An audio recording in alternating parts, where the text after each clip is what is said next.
네, 안녕하세요. GPT-1 발표 맡게 된 류병하라고 합니다. 반갑습니다.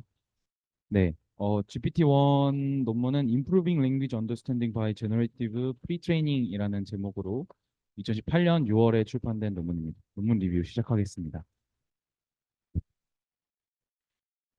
논문 리뷰는 다음과 같은 순서로 진행하겠습니다. 일단 GPT의 설명에 들어가기 앞서서 LM에 대한 설명을 조금 할 텐데요. 이 랭귀지 모델이라는 말 여러분 다들 좀 많이 들어보셨을 거예요. 이 LM은 애초에 태스크가 주어진 일련의 단어나 문장의 어떤 확률을 예측하는 모델입니다. 그래서 구글 검색창을 생각하면 이해가 쉽습니다. 여러분 뭐 데이터 분석 프로젝트나 뭐 이런 거 할 때 구글에 이제 데이터 프레임 판다스 뭐 코드 생각 안 날 때 코드 검색하신 적 되게 많으시죠? 그래서 파이썬 데이터 프레임 이런 거 딱 검색을 하면 그 아래 여러분이 쓰고 싶은 어떤 검색어가 추천 검색어가 쭉 나오는 걸 볼 수 있습니다. 그래서 파이썬 데이터 프레임 이 뒤에 올 단어를 어떻게 예측하고 이런 것들이 다 LM의 역할입니다. 저기 위에서 보시면 만들기, 합치기, 정렬 뭐 이런 게 쭉쭉 나오는데 이런 것들이 LM에서는 랭귀지 모델에서는 이제 다음에 나올 토큰의 확률로 이렇게 예측이 되는 거죠. 요 LM은 조금 특별한 점이 라벨링이 따로 필요가 없다는 게 좀 특별한 점입니다. 이게 무슨 말이냐면 우리가 어떤 좀 특정한 태스크를 수행을 할 때 이거에 대한 정답 값이 항상 존재를 해야 되는데 얘는 사실 텍스트가 딱 들어가면 예를 들어서 파이썬 데이터 프레임 만들기라는 문장이 들어가면 라벨이 파이썬 다음에는 데이터 프레임이고 파이썬 데이터 프레임 다음에는 만들기가 되고 뭐 이런 것들이 있겠죠. 그래서 저희가 딱히 라벨링을 해줄 필요가 없이 진행을 할 수 있다는 게 LM의 조금 특별한 점입니다. NLP에는 사실 그 LM에서의 문장 예측 말고도 다양한 태스크가 존재하죠. 저 아래 보면은 텍스트 클래시피케이션하고 인테일먼트, 시뮬러티, 멀티플 초이시스 뭐 이런 되게 많은 태스크가 존재하는데 걔는 사실 라벨된 데이터 값이 필요하거든요. 근데 사실 엄청나게 많은 언라벨드 데이터에 비해서 라벨드 데이터가 많이 존재하지 않는다는 어떤 단점이 좀 있습니다. 그래서 이 GPT는 세상에 넘치는 언라벨드 데이터들을 활용해서 조금 모든 태스크에 훌륭하게 적용될 수 있는 LM을 구축해 보자라는 게 메인 아이디어입니다. 그래서 일단 GPT에 대해서 이제 설명을 들어갈 건데 GPT는 Generative Pre-training이라는 어, 거의 약어입니다. 네, GPT가. 그래서 일단 Generative라는 문장에 대해서 일단 좀 이해를 할 필요가 있고 그 다음에 Pre-training에 대해서 이해를 할 필요가 있겠죠. 그래서 먼저 제너레이티브 러닝 하고 그거에 조금 반대되는 개념이 디스크리미네이티브 러닝인데 요거 두 개에 대해서 설명을 하고 그다음에 얘네가 프리 트레이닝이라는 거를 어떻게 활용했는지에 대해서 설명하도록 하겠습니다. 일단 제너레이티브 러닝하고 디스크리미네이티브 러닝에 대해서 조금 간단하게 설명을 해주는 그림인데요. 일단 저 위의 축을 보면은 X축으로 이제 피처들이 이렇게 쭉 나열돼 있고 그 위에 이제 데이터 포인트들이 이렇게 찍혀 있죠. 저거는 이제 라벨 값입니다. Y가 그린일 때는 저렇게 이렇게 찍히고 옐로우일 때는 저렇게 찍히는 어떤 우리가 가지고 있는 데이터를 저렇게 설명을 해준 거고요. 저기서 이제 모델이 어떻게 학습을 하느냐에 따라서 제너레이티브 러닝과 디스크리미네이티브 러닝이 갈리는데 딱 보시면 한 번에 좀 알 수 있는 차이가 디스크리미네이티브 러닝은 어떤 라벨 값에 따라서 축이 하나 더 생기고 그 다음에 걔네 둘을 가르는 어떤 빨간색 선이 그어지는 걸 볼 수 있죠. 그리고 제너레이티브 러닝은 우리가 되게 많이 보는 어떤 분포 도로 형태로 좀 나와 있는 걸 볼 수 있습니다.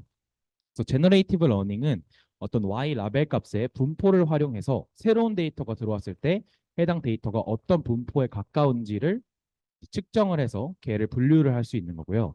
디스크리미네이티브 러닝은 얘네 둘의 라벨 값을 그러니까 X축의 피처 값을 활용해서 두 라벨 간의 차이점을 명확하게 학습하고 그 둘을 가를 수 있는 어떤 라인을 구축하는 것이 디스크리미네이티브 러닝의 방법론입니다. 그래서 얘네 둘의 차이점을 조금 인식을 하시고 보시면 제너레이티브 러닝은 라벨 값의 분포를 활용해서 데이터 자체의 어떤 분포를 모델링한다. 그래서 사실 저희가 분포를 구축하려면 데이터가 많아야겠죠. 데이터가 많아야지 우리가 분포를 어느 정도 알 수가 있으니까요. 그래서 데이터가 많을 때 더 좋고 그래서 이제 분포로 학습을 하다 보니까 디스크리미네이티브 러닝에 비해서 데이터 과적합 확률이 적죠. 왜냐하면 실제로 모집단이 우리가 짜놓은 샘플링된 녀석들의 분포를 따를 확률이 높아지니까요.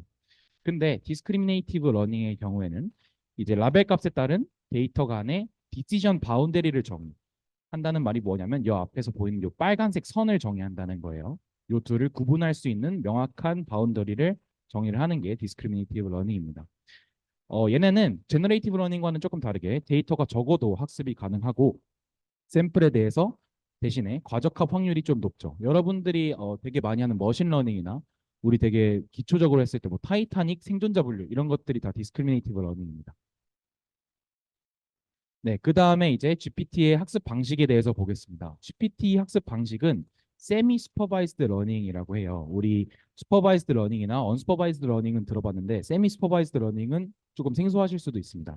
이게 뭐냐면 GPT가 총 두 단계의 학습 과정을 거치는데 첫 번째는 언슈퍼바이즈드 프리트레이닝입니다. 이 부분은 뭐냐면 우리가 라벨링 되지 않은 어떤 데이터들을 가지고 비지도 학습을 통해서 프리트레이닝을 하는 겁니다. 이 과정에서는 우리가 가지고 있는 언라벨 데이터들이 엄청 많기 때문에 데이터 분포를 활용해서 그 다음 단어를 예측하는 LM을 구축하는 제너레이티브 프리트레이닝을 실시를 하고요. 두 번째 단계에서는 우리가 가지고 있는 얼마 안 되는 라벨 데이터를 가지고 우리가 가지고 있는 어떤 태스크에 특정화된 파인 튜닝을 진행하는 겁니다. 그래서 얘네는 디스크리미네이티브 파인 튜닝을 실시한다고 볼 수 있겠죠. 그래서 총 이렇게 두 단계를 거친다는 게 GPT의 조금 큰 특징입니다. 그래서 요거를 구조로 이 뒤를 설명을 좀 드리도록 할게요.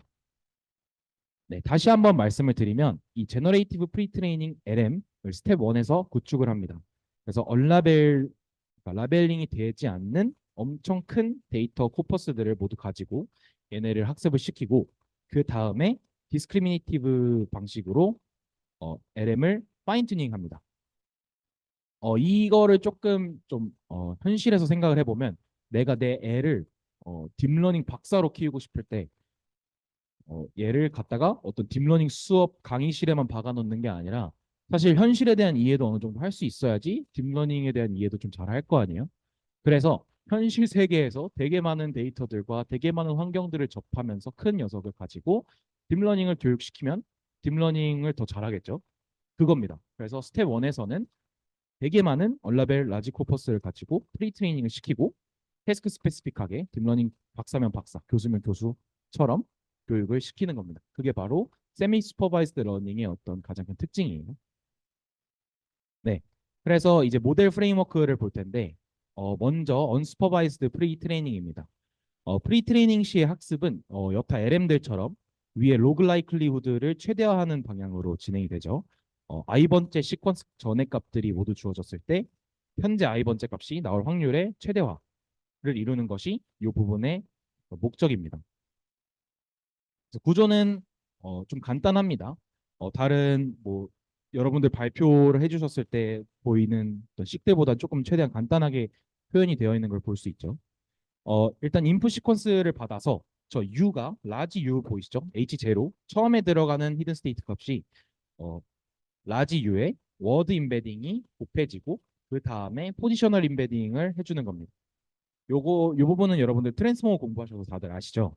그래서 워드 임베딩하고 포지셔널 임베딩을 수행을 해서 H0가 위와 같이 표현이 되고 그 녀석이 트랜스포머 디코더 블럭에 들어갑니다. 그래서 L하고 L-1 보이시면 L-1번째 0번째 있는 게 트랜스포머 블럭에 나와서 첫 번째가 되고 첫 번째 게 들어가서 두 번째가 되고 이렇게 되는 겁니다. 근데 그거를 지금 요 논문에서는 총 12개의 블락을 넣어서 학습을 시켰고요. 마지막에는 최종 히든 스테이트 값과 그리고 워드 임베딩을 다시 한번 곱해서 소프트맥스를 취한 값을 통해서 이제 다음 값의 확률을 출력을 합니다. 그래서 이게 이제 한 번에 좀 정리를 해놓은 건데요.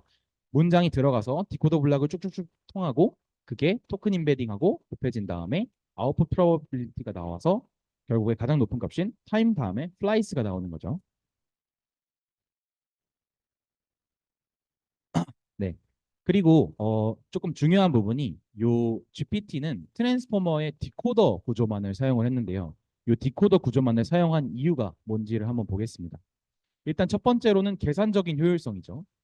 일단 왜냐하면 다른 것들의 뭐 디코더 구조를 사용할 수도 있었을 텐데 일단 트랜스포머가 그때 나온 소타였고 그래서 얘네 디코더를 사용해서 포퓰레이션 이피션시를 조금 챙겨가려고 했던 부분이고요.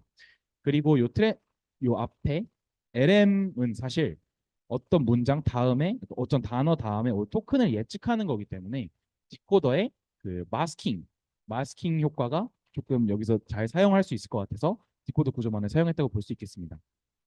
그리고 또 하나 말씀드릴 게 요 LM이 그 내추럴 랭귀지 제너레이션하고 모델링에 조금 초점을 맞춰서 만들어졌습니다.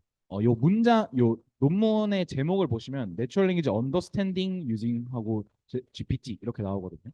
그래서 요 LM은 사실 문장에 대한 어떤 이해와 생성, 그러니까 크게 봤을 때는 어떤 텍스트의 understanding, 이해를 잘하고자 하는 개념을 달성하고자 했기 때문에 이전에 문맥 벡터들을 활용해서 다른 시퀀스를 예측하는 디코더 구조만을 활용을 했다고 보시면 될 것 같습니다. 네, 그 다음은 이제 지도 학습을 하는 파인 튜닝 부분입니다.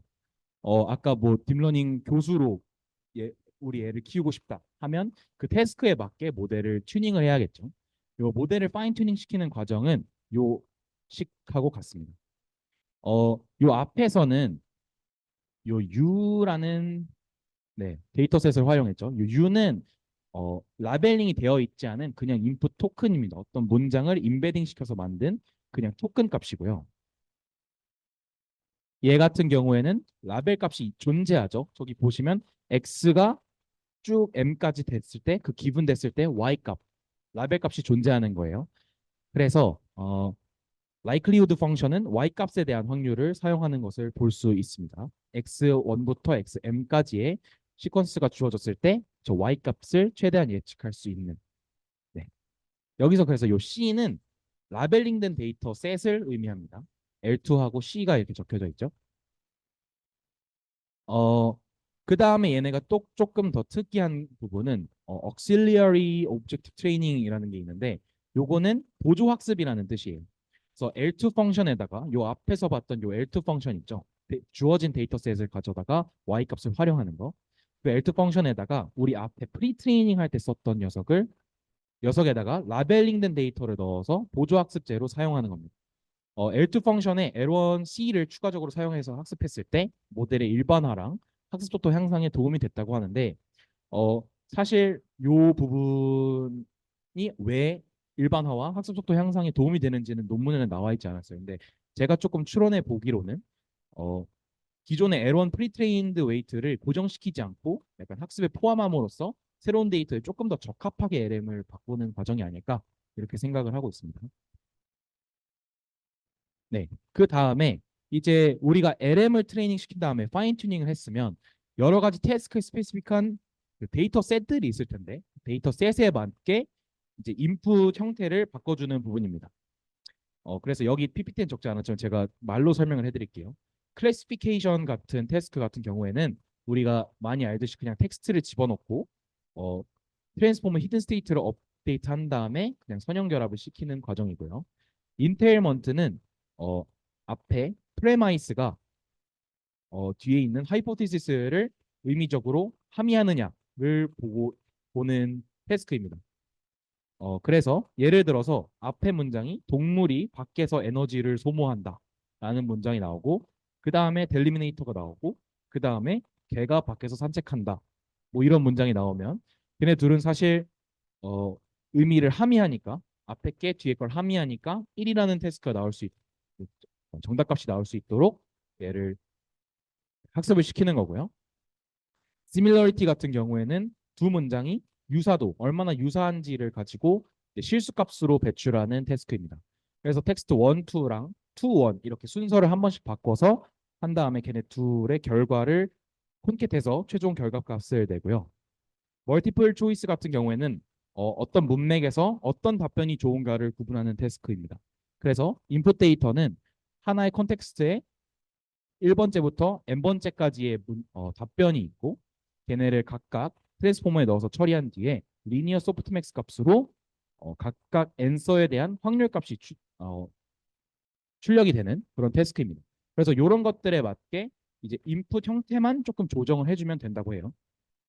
이전까지의 그 LM 만들고 파인 튜닝하는 방법론들은 사실 새로운 태스크에 적용을 하려면 레이어를 추가를 해주거나 기존의 스트럭처를 좀 바꾸거나 해야 되는데 이 GPT 같은 경우에는 이미 우리가 가지고 있는 언레벨드 데이터를 가지고 구축한 LM이 너무나도 성능이 좋아서 요 인풋을 조금 바꿔주고 출력값을 조금 바꿔주면 계속 좋은 성능이 나왔다고 해요. 그래서 이제 익스피리먼트인데요.